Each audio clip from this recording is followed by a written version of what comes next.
Welcome to Stay on News.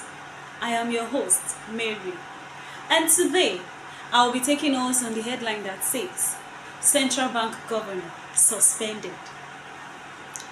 On March 5th, 2019, amid speculation of plans to remove him, Emefiele says, "I am confused and concerned about some stories going around.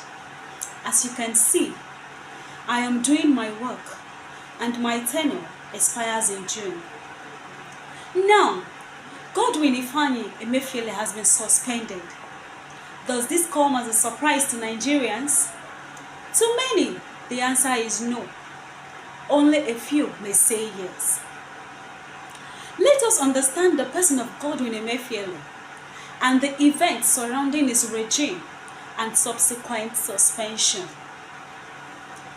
The Delta State-born economics and politician was appointed the governor of CBN by the former President Goodluck Ebele Jonathan in 2014. Before this appointment, Godwin Emefiele had managed the Zenith Bank for many years. Mr. Jonathan submitted Mr. Godwin Emefiele's name to the Senate for confirmation Thursday, hours after he announced the suspension of Sanusi Lamido as the CBN governor in 2014.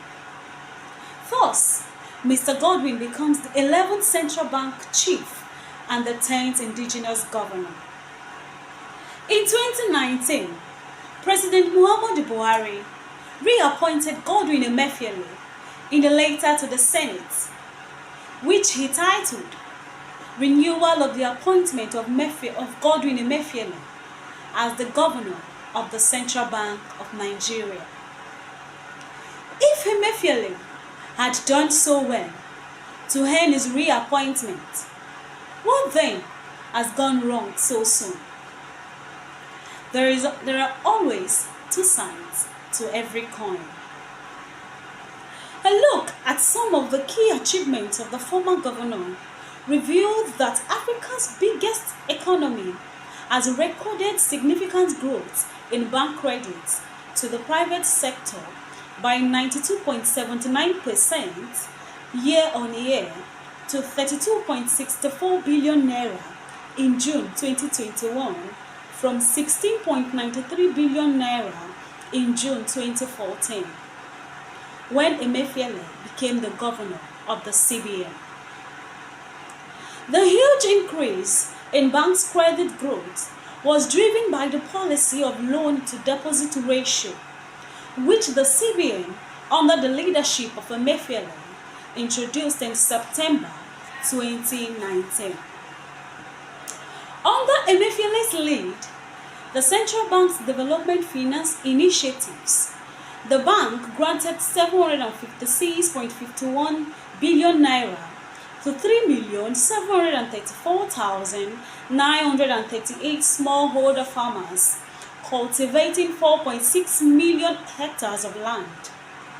Also, under the National Youth Investment Fund, the bank released 3.0 billion naira to 7,057 beneficiaries, of which 4,411 were individuals and 2,646 SMEs under the Creative Industry beneficiaries under the Creative Industry Financing Initiative.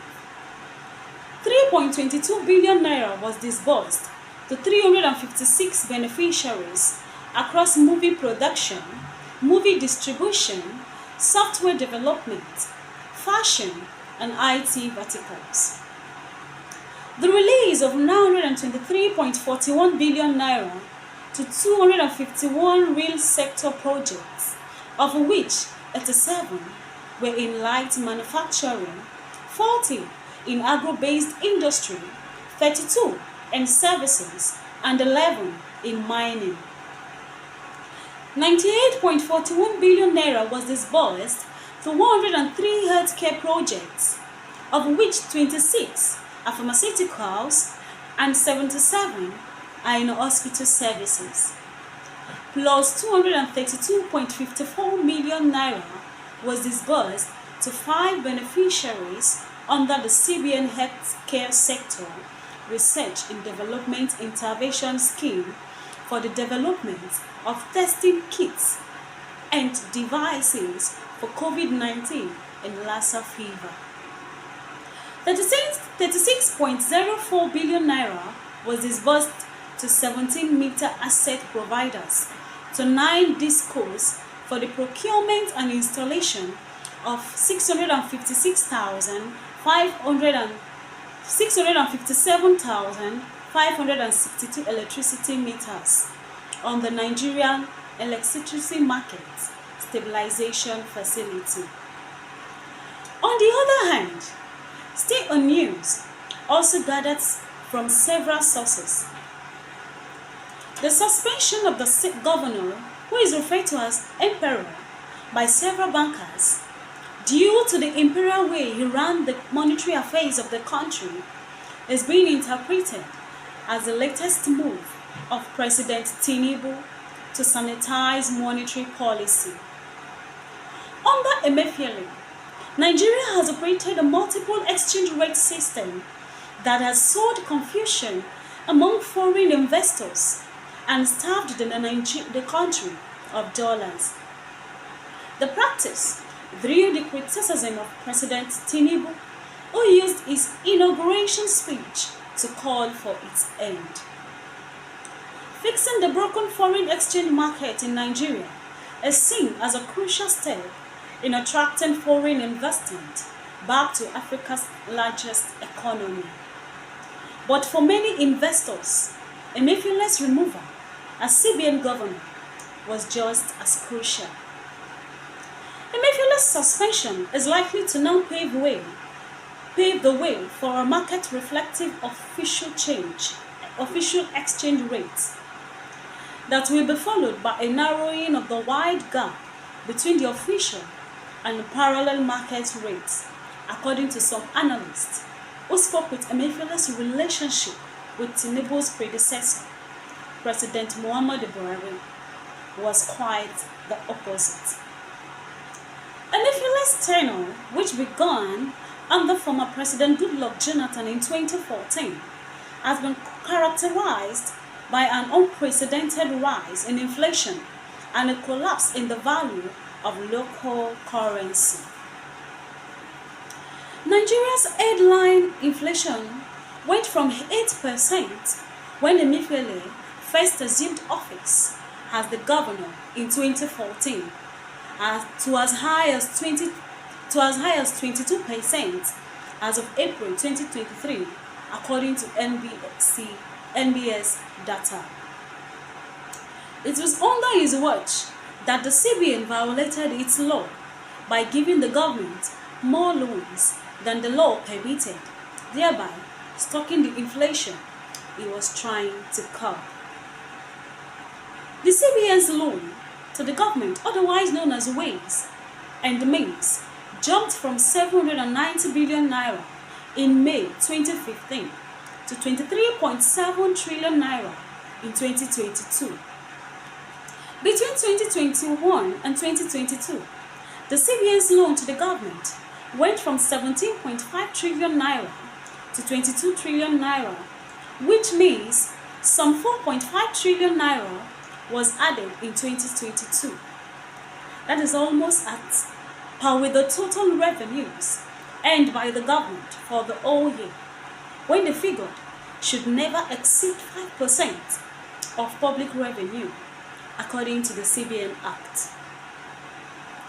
Curious policies, like the restriction of importers of some 42 items from accessing dollars at the official market, all but served to expose his rapt ideas about monetary policy.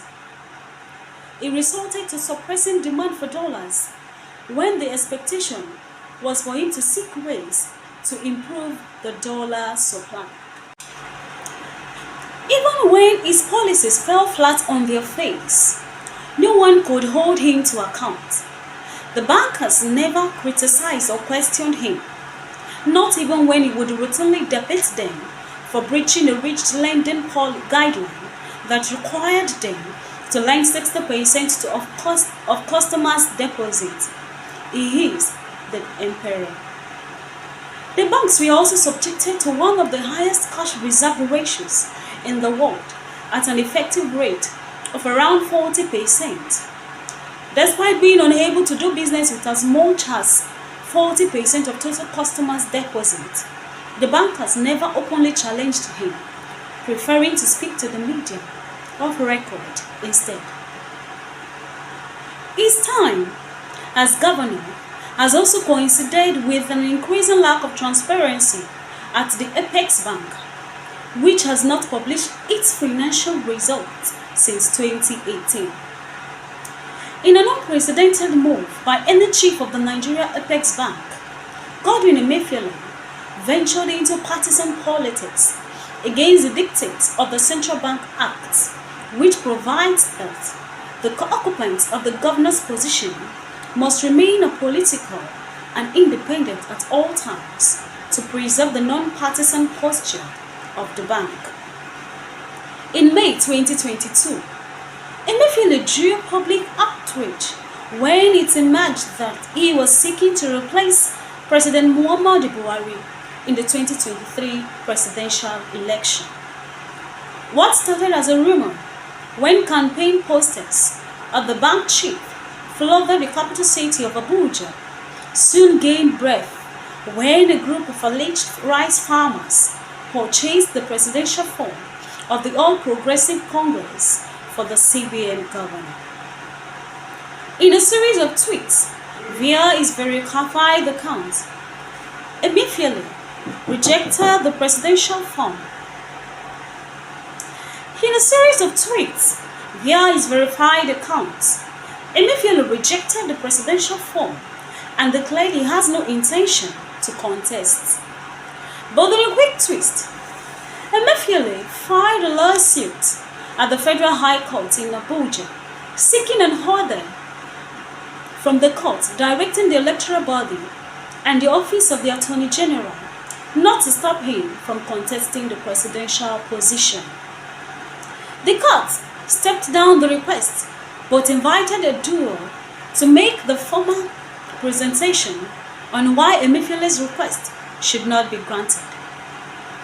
This lawsuit withdrew on the 22nd of May when all hope was gone. Does this suspension come as a surprise? Maybe not. There's usually no way back for a suspended CBN governor in Nigeria. Emefiele himself was appointed in 2014 following the suspension of the then CBN governor Sanusi Lamido by President Goodluck Ebele Jonathan. His reappointment in 2019 saw him become the first CBN governor who secured 2 terms in over 2 decades. This household should have prepared his mind. Thank you for listening. Continue to